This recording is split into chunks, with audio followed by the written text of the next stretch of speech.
You know, every time I make one of those title cards in my Photoshop type program, I use GIMP. Yeah, I make it in that program and I look at it and go, oh, that looks nice. That looks nice. And then I see it on YouTube and it looks like someone took a painter's palette and threw it at a Scrabble board. A giant mess. I don't know. Anyway, that statement about not going down into your house is given at two different times. It's rather interesting. He says that at the Olivet discourse, and he also says it at Luke 17. Now, when he says it in the Olivet discourse, he's talking about the destruction of the temple. He's giving instructions about how to get out of there. And he says, don't go down into your house. When he says it at Luke, in Luke 17, he's not talking about that event, but he uses very similar language, and it can be quite confusing when you first come upon it and you look at it and you go, well, is he talking about the same thing that he's talking about at the Olivet Discourse? Because the Olivet Discourse is comprised of two main events. Everything else is surrounding these two main events: the destruction of the temple, which did happen. No, I'm not a preterist. I would never marry a preterist. If one of my children became a preterist, I would disinherit them.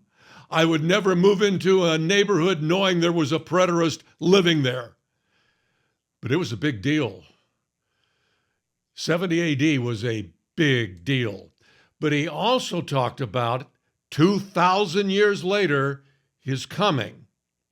Luke 17 is connected to his coming.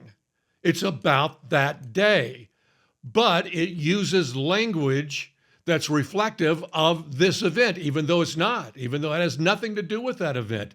But I think I know why he used similar language, and that's what this video is going to be about.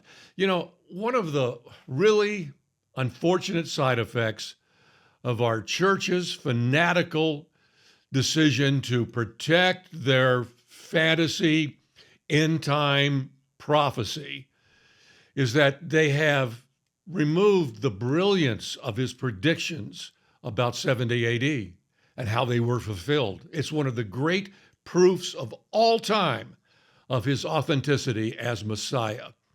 They don't focus on that because they want to pick up all of the Olivet discourse and move it into the future and tell you, oh, that there was a partial fulfillment in 70 AD, but the real fulfillment is still coming. They pick up the Olivet discourse and move it into the future. This verse, that sentence, will not allow that to happen. Regardless, this is what the church does.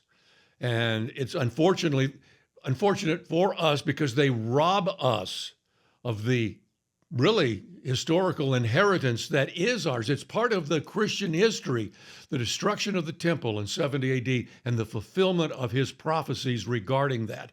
No mortal man could have done that. Think about this for just a second. Let's say he was a liar or he was delusional. Here he is. He comes out of backwater Nazareth, and suddenly on that day, he's inside the temple, and I mean, he is just upbraiding the elite of that society, the scribes and the Pharisees, a tongue lashing unlike anything that he's ever done before. They're speechless. They're speechless. And he ends it with saying, your house is left to you desolate. And they knew what that meant. It was coming down based on the context of what he was saying in that brilliant speech that he gave them. And he storms out. The disciples say, when is that going to happen? And by the way, tell us about your coming. That may be as a result of Luke 17, hearing Luke 17 and wondering, what is this day he's talking about? And he just, with off the cuff, extemporaneously launches into this brilliant, succinct eschatology about what's going to happen. Any fraud would trip all over himself at that point, trying to figure out how the temple is going to be destroyed and coming up with stuff. It would be exposed when it did finally happen. The Lord nails it completely. And it's verified by both Josephus, the Jewish historian and priest in the temple, and Roman historians. You know, the Jews, many of the Jews do not like Josephus. They claim it's because, well, he should not have been captured. He should not have let himself be captured by the Romans. He should have fought to the end. That's not why they hate him. They hate him because he affirms and verifies what Jesus predicted about that event, those events leading up to and including the destruction of the temple. Amazing, simply amazing. And then on a dime, he turns and looks 2,000 years into the future at his coming. And he's going to nail that just like he nailed all of the events surrounding the destruction of Jerusalem and that temple. It's amazing. It's truly amazing. And I want to talk about one of the things he said because it goes to what I want to talk to you about in this video. He mentions to them in this part of the Olivet discourse, he gives mile markers or signs, and those signs are localized because it's a localized event. It's the end of the first covenant, the old covenant that was made with the nation of Israel. It's coming to an end, but it's local in perspective. And so the signs are local. When you see Jerusalem surrounded by armies, when you see the temple suffering an abomination of desolation, these are things that people in China or wherever people were in those days aren't going to know about. It's not for them, even though the ramifications certainly transcend the borders of Israel. It was about Israel and the old covenant coming to an end. This event is about the times of the Gentiles coming to an end, a global event, and the signs given it are global in nature. Signs in the sun, moon, and stars, something that everyone on the planet has above them. The second sign, distress of nations, global, worldwide distress of nations that everybody should be able to see. But back to this event. When you see Jerusalem surrounded by armies, get out. When you see the abomination of desolation taking place, get out. But I always wondered, well, okay, so you've got Jerusalem surrounded by armies and you're telling the Christian believers they need to leave and leave quickly. And I've always wondered, why so quickly? Why can't you even take time to go down into the house and get a cloak or something or some valuable that you want to take with you? He says, get out and don't even waste time. You need to get out and not waste time. So I always assumed before I read Josephus that he's referring to the armies of Vespasian and Titus, who came and then, after a siege of Jerusalem, knocked down the wall, got inside, killed everybody, sold the rest of everybody off as slaves, and the temple was destroyed. So I always wondered, well, okay, you're inside Jerusalem, and Jerusalem is now surrounded by armies. How do you get out? How do you leave Jerusalem and just kind of walk past these angry armies sent by Nero? Are they just going to let you go? Where are you guys going? Our Messiah said that when you show up, we need to leave, so we're leaving. Oh, okay, well, have a nice trip. That isn't going to happen. That did not happen. That could not have happened. During the siege with Vespasian, who eventually left to go back to be Caesar, leaving Titus in charge, there was a trickle of people that came out of Jerusalem. They would do anything to get away from John and his men. And they would just take their chances with the Roman army. And Titus at one point said, okay, when they come over, we're going to crucify them. I want to demoralize everybody inside Jerusalem. I want them to see there's no way out of this. Surrender now, because there's no way out of this. And he only stopped that procedure because they ran out of wood. Imagine Jerusalem ringed with crucifixions, the most powerful army in the world outside, and chaos going on inside Jerusalem. I wish there was a painter able to take a helicopter view of all of that. It's amazing what was going on. So how did they do it? How did they get past those armies? I wondered about that. Before I read Josephus, I read two people online who said the same thing. Oh, that happened before Vespasian and Titus got there. There was another Roman army sent first, and that's when it happened. A miracle took place to allow that escape. And that's one of the reasons I read Josephus. I wanted to see about that, see if that was true, and it was. Plus, I wanted to know more about John of Gauchala because all Wikipedia will tell you is he's one of the two rebels. That would be like saying about, okay, who was it? Who was it back in the 60s? Yeah, him, saying he was a resident of California and lived during the era of the Beach Boys, and that's it. That's Wikipedia's take on John of Gauchala. Anyway, so yes, there was another army that came first. The rebels revolted during a festival. Jerusalem was packed to the gills with people, and they shut down the exits, and they killed the few Roman soldiers that were in there. They deceived them. They said, you could leave if you'll put down your swords, we won't have a problem with you. We'll let you have free passage to the exit. So they put down their swords, and then they jumped them. So now it's on. And now the word gets out. And next door to them, the governor of Syria, I'm calling him the governor. He was the regional manager of Syria. I forget what his exact title was, like King Herod was over Israel when Christ was born. Herod was given the title of king. Not really, kind of, but not really. He answered to Rome.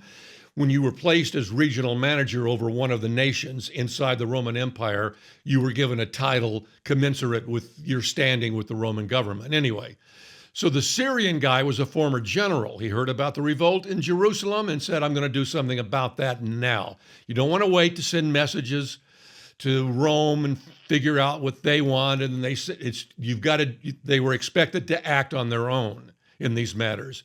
And he put together a very impressive army, certainly capable of putting down the little rebellion inside Jerusalem. And he sends that army. Now, Jerusalem is surrounded by armies. This is the first time they were. Let's say you're a Christian inside Jerusalem. You can't get out of Jerusalem because the rebels have it locked down. Now there's an angry army outside. The temple is already being desecrated. The rebels have taken over the temple. One of the first things they did, by the way, was they brought in a mentally challenged youth from the country and brought him into the sanctuary where the Holy of Holies was, where only priests were allowed, and named him chief priest of Israel, dressed him up as chief priest, and had him do ceremonies inside the sanctuary in the Holy of Holies. It's unbelievable. And that was just the opening shot. So the daily sacrifices had stopped. Jerusalem is surrounded by armies. It's their time to go if you're a Christian, but you can't. What's going to happen? I'm sure they talked about this inside Jerusalem, and I'm sure they told each other, he's going to provide a way. He said there would be a way of escape. There's going to be. We need to be ready because they were listening to him. But how's it going to happen? Well, that army wasn't there for very long when a group of Jews inside Jerusalem who were against this revolt did not want any part of it. They opened the gates to let them in. This was like, are you kidding me? This was the worst nightmare for the rebels inside Jerusalem. They did not want to fight the Romans hand to hand. The Romans were the best at that probably ever till then. I mean, they practiced this like no other empire practiced. They were good at hand-to-hand combat. And there were thousands of them outside Jerusalem just waiting to get past that wall, which probably would have taken months because it took Vespasian and Titus months. But the Jews opened the door and in they came. And when Josephus writes about that, he's practically crying, because he knows the revolt should have ended that day. And if it had, Jerusalem would not have been destroyed. The temple would not have been destroyed. It would have been over before any of that got out of hand. Sure, there would have been a price to pay and all that, but nobody would have to go through the 3+ years that was coming. And they should have. He said there is absolutely no reason on God's green earth that the revolt shouldn't have ended that day, but something happened. No one knows. He doesn't know. He couldn't find out what actually happened. Nobody can explain it.